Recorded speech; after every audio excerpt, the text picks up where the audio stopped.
All right, folks, anyone who knows me knows that probably at least 30 years, I don't use the N-word. I don't like the word. I don't like people using the word to me. I don't like people using it on my timeline. If you do, I will block you in a heartbeat. That's why when that idiot Candace Owens tried to actually accuse me, she's like, the reason I block you because you called me an Uncle Tom in the South and the N-word, I'm like, you're a liar, because I don't even use those terms. I don't allow them to be used even on my show. And so that's why Candace Owens is an absolute liar. And so I've watched with curiosity the response to people in the wake of Adidas and the Gap and CAA and other companies dropping Kanye West as a partner. And I've watched as African Americans have risen, some African Americans have risen to Kanye's defense by saying, he gets canceled, he gets dropped when he makes anti-Semitic comments, yet why is it that when the same Kanye West made anti-black comments, when he made comments about Harriet Tubman, he made comments about slavery, why is it that people did not rush to drop him then? And I dare say the reason folk did not rush to drop Kanye West then, because black folks, or a significant number of black people, made a number of excuses for Kanye West. That's right. I don't really want to hear, I don't accept when I hear some black folks make this ignorant ass position that, we have reclaimed the N-word and we've dropped the ER and we've added the A and now it's an affirmative word. I took offense when Kendrick Lamar in the Vanity Fair cover story when he said, can we just have this word? I was like, hell no, send it back. And I'm watching folk right now defend Kanye. Kanye didn't lie. Jews do run the music industry. Jews do run media. But when you say I'm going to go DEFCON 3 on Jews, and then he says I can make anti-Semitic comments and Adidas, they can't drop me. Well, they did today. In fact, y'all, I saw this tweet where he showed up at at Skechers. He showed up at Skechers unannounced and was filming. Skechers was founded by two Jewish men, and they politely escorted his ass off the premises and then released a statement making it clear they ain't got nothing to do with him, ain't gonna be in business with him, and don't tolerate any damn thing that he has to say. That's what they said today. Also, the Holocaust Museum offered Kanye West a private tour, talked to him about the Holocaust. He turned them down and said that Planned Parenthood was his Holocaust museum. That's what he said. But the reason I am talking about this, because I told y'all I don't give a damn about the ignorant ass Kanye West. But the reason I am talking about this here is because I believe it is time for us to really begin to have a real substantive conversation in Black America. This is a time where we have to call a family meeting. Because I think one of the fundamental problems that we have is that we as African Americans, there is this knee-jerk reaction to somehow protect one of ours when white folks are attacking one of ours, as opposed to saying, no, his ass got to go. Kanye West has said insidious, damaging and shameful things about black people, and a lot of us were fine with it. I was personally offended when individuals who I know, folk who work in politics and who are in business, who they throw up the fist and they holler Black Lives Matter and all of that. I was grossly offended when I saw on their timelines when they were buying tickets and going to the Mercedes-Benz Stadium in Atlanta when he was previewing his unfinished album. Some 70,000 folks were in there watching that spectacle in there. Then, of course, you had when he was in Soldier Field, y'all, Soldier Field as well, and he was same thing and brought out Marilyn Manson and others, and folks were defending that. And then I remember when Jason Lee, who has since resigned in working with Kanye, when they had that, remember they had that black dinner? Did y'all remember that? When he assembled all these black folks and they were all around this table, and they were at this dinner party, and they were talking, go to the video. This is the video right here, y'all. They were all assembled, and he was talking, and all of these black creators, this is 7 months ago, all of these African Americans in entertainment and in Hollywood, and they were all there, and you see folks around the table you recognize, and they shot the video.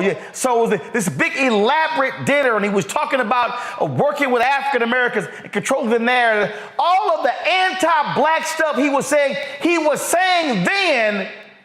Oh, but he's the genius. Oh, but he's special. Oh, but he's a free thinker, and he's an independent mind, and all of that. What I'm trying to say, folk, is there comes a time when black folk need to stop protecting folk who hate us. Yes, we know he has mental illness. Yes, we know what's going on here, but that simply is not a cover or an excuse for what this man continues to say and do.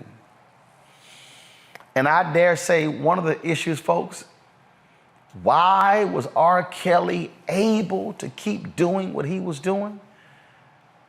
Because there were too many black folks who were interested in Step in the Name of Love. There were too many black folks who were saying, oh yeah, but I know, but I love Robert's music. And the love of R. Kelly's music provided him cover to still being booked on a Tom Joyner family reunion cruise, to be booked at other black events, to be booked for concerts, for other artists to keep collaborating with him. Yet young black girls were being raped, sexually assaulted, peed on. This man was a predator, yet there were black folks who were still, yeah, but I love me some Robert. I love me some Kanye. Jasmine Koenig actually wrote a piece addressing this, and this is her headline. Give me 1 second, let me pull it back up, sorry. She posted this, it's in a Medium post. Why you get canceled for being anti-Semitic and not for anti-blackness. That's the headline. That's the headline. If you read the piece, y'all, go to her Twitter page, you will see it. If you read the piece, you will actually see what she lays out there. One of the things that she says is that right here, she says, one thing I can tell you about Jewish people is that when it comes to anti-Semitism, they close ranks.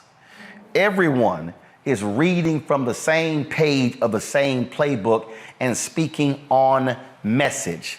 Black folks, y'all say on code, huh? You won't find a segment of Jews who identify with anti-Semitic slurs or feel that if you replace this letter with that letter and reclaim the word, it changes its meaning and makes it okay to use. The same can't be said of black people. Half of us use the N-word as a term of endearment. So why should the rest of America get their panties in a bunch over anyone else using it, as long as we continue to use it and allow others to make millions of dollars from our use of it? Jasmine ends her piece right here. She says, go back to it. She said, I admire.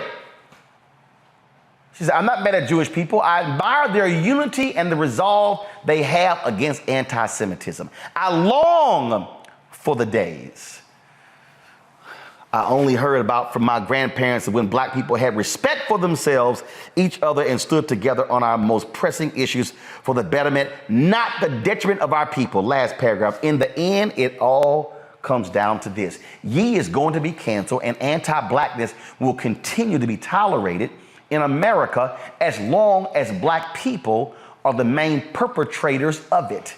On this, we can't expect more than what we're willing to do to ourselves. You cannot demand for somebody else to respect you. Let me look right here. So I need to be real close to y'all. You cannot demand for somebody else to respect you if you are unwilling to respect yourself.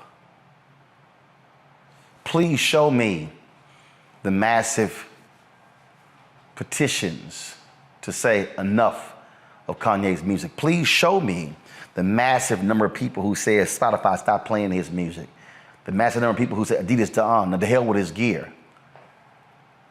You can't compare the two if you didn't do the work to actually get him dropped. And there are too many of us, even right now, who continue to make excuses for Kanye West after the bullshit he said about George Floyd, after the White Lives Matter shirt and that crap with Candace Owens, after the crap he did with Donald Trump, after the stuff that he said on the Drink Champs, and the stuff he said to Tucker Carlson. And we go on and on and on and on and on. If you black and you defending Kanye West, you the damn problem. You the problem. And that is anti-blackness, no matter how you dress it up. Go to my panel for thoughts, final thoughts before we end the show. Matt, I'll start with you. I actually disagree to an extent, Roland. And I disagree insofar as I hate when we have this conversation as though black people are the only people who do this. I think this is an issue of celebrity, number one. I think two things can be true at the same time. I'm not at all supporting what Kanye said. I'm not giving him a pass. I think the brother has done way too many things in the public space that have been problematic. However, this is more a symptom of anti-blackness being something that is considerably more pervasive and more the original sin of America than anti-Semitism. And there have definitely been a lot of instances of anti-Semitism. I don't mean to trivialize it in any way, but we see instances of anti-blackness all the time on a grand scale that have nothing to do with Kanye. So, yes, we have a responsibility to hold him accountable, but I don't like it as though we're the only ones that allow celebrities to run amok. I think it's a false equivalency, and I think we need to have a more nuanced conversation. We need to hold Kanye accountable. I think we need to, we can have intellectual conversations about the use of the N-word, but to put the onus solely on black people and say that we are, consistently failing our duty, I don't think that's true. Here's the whole deal. If something is defined as anti-blackness, then who other than black folks are supposed to lead the charge? I don't disagree that we should be involved in leading the charge, but I don't like the notion that we consistently never do that, because there are people who've been calling Kanye out and other black artists for years. No. There's a difference between a few individuals calling someone out and then mass mobilization. What I'm talking about is when you have mass mobilization saying enough is enough. What I'm arguing is that too many of us are making excuses. The reason R. Kelly continued to do what he did is because a whole bunch of us turned a blind eye because we loved his music.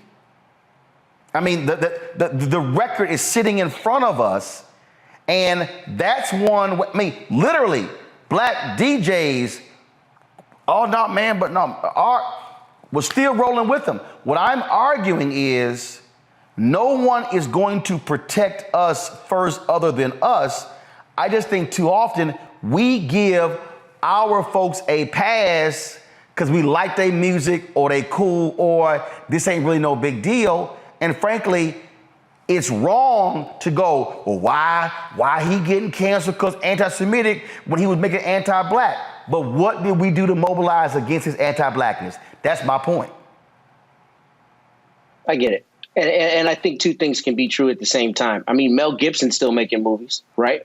Mel Gibson's still making movies, and he's said anti-Semitic things and had a number of things that have been problematic. And we're not, as a matter of course, saying that white people are dropping the ball for not calling them out. I mean, I just think it's a little bit of a false equivalency. And we should. We should.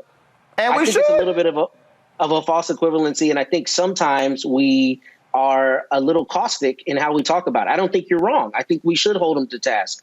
But I think we should also look at the larger phenomenon that this is celebrity. And what an average person might get as a consequence for doing something, an average person doesn't get the benefit of being a genius and being a transformative artist and all of these things. And I think that's a bigger symptom of celebrity and celebrity idolatry than it is black people solely dropping the ball. That's my opinion. Joe?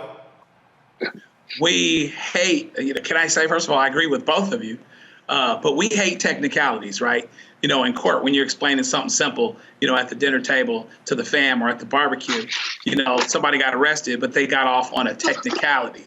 We're upset when they get off for a technicality because on the merits, they really should have been had, right?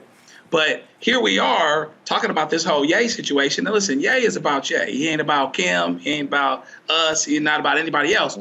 But we would use the technicality of this cancellation argument to validate him when he's already invalidated himself.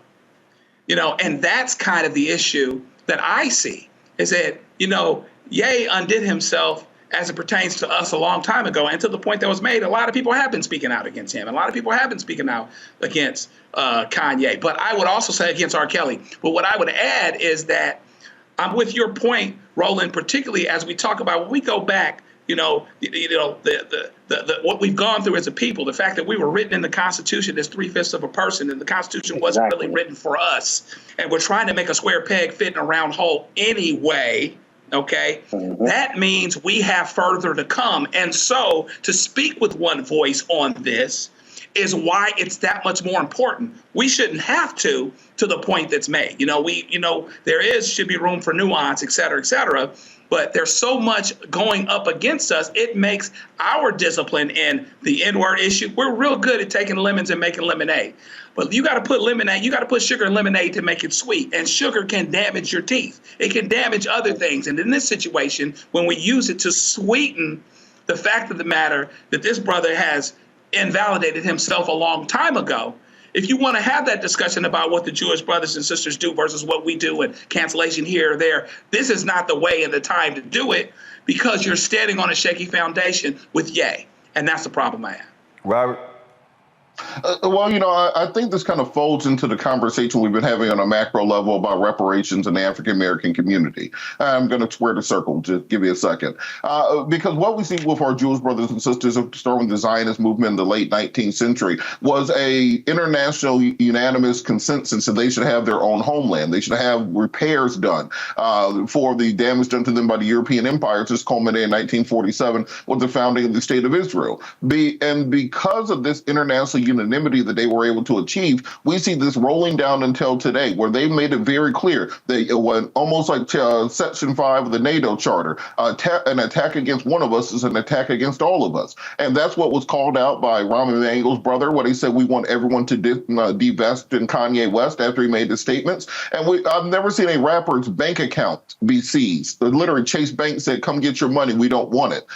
His agency being dropping him as an artist, his shoe line being taken away. Do you know why? Because they make sure that whatever levers of power they have, they will ensure that an attack against one is an attack against all. The reason I say this plays into the reparations argument is because often in the African American community, we spend more time separate, fighting against each other, letting people talk about us any kind of way, letting people treat us any kind of way, not controlling industry, not controlling our sectors of power, letting other people influence those things. And that's why it's very difficult to make the same progress that we see in other communities. But we should have canceled people like Kanye and other folks long ago. And if you look at the music that is out there that we object to, let's remember that the one thing to come out of this is the fact that they could stop all this music about drugs and killing and abuse in black communities and everything else tomorrow if they want to. They could do the same treatment they did to Kanye to any rapper that talks about killing black people, but they won't, because we don't make them do so, because we do not have that unanimous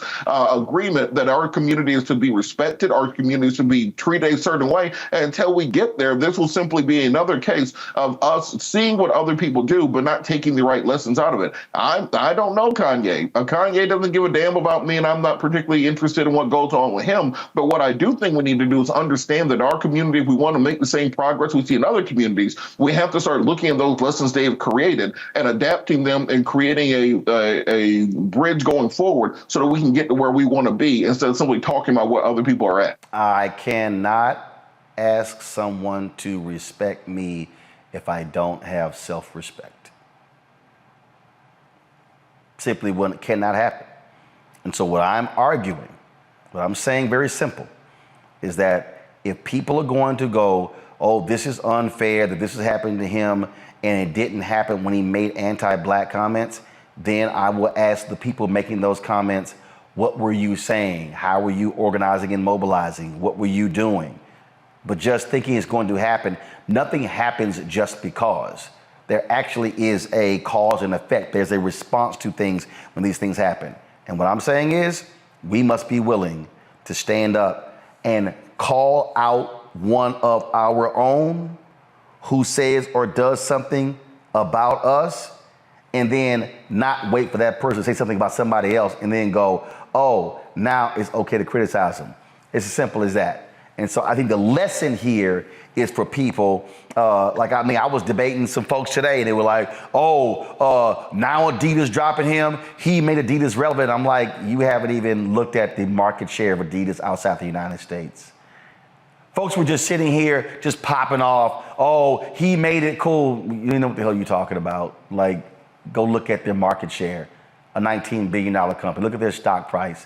I mean, again, when I listen to people, when I listen to the rationale, when I saw the rationale when it came to R. Kelly, when I saw the rationale to some of the other issues, I'm going, what are we doing?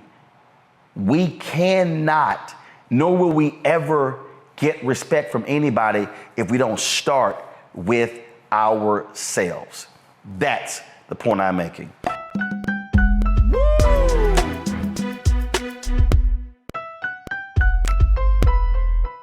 This is our time, our moment to move forward, beyond the gun violence, the hospital closures, the unaffordable housing. Brian Kemp's Georgia for the wealthiest few. Stacey Abrams is looking out for every Georgian. She'll invest our $6 billion surplus in the fundamentals, education, healthcare, housing, and a good living, putting more money in your pocket to build one Georgia where everyone has the freedom to thrive. All right, folks, back to that Roland Mark Unfiltered video in just one moment.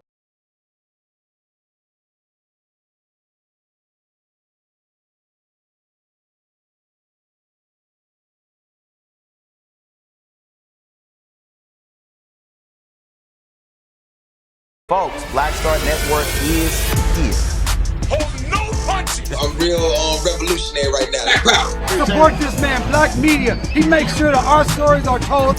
Thank you for being the voice of Black America, Roland. Stay black. I love y'all. All momentum we have now, we have to keep this going. The video looks phenomenal. See, there's a difference between Black Star Network and Black-owned media and something like CNN. You can't be Black-owned media and be scared. It's time to be smart. Bring your eyeballs home. You dig?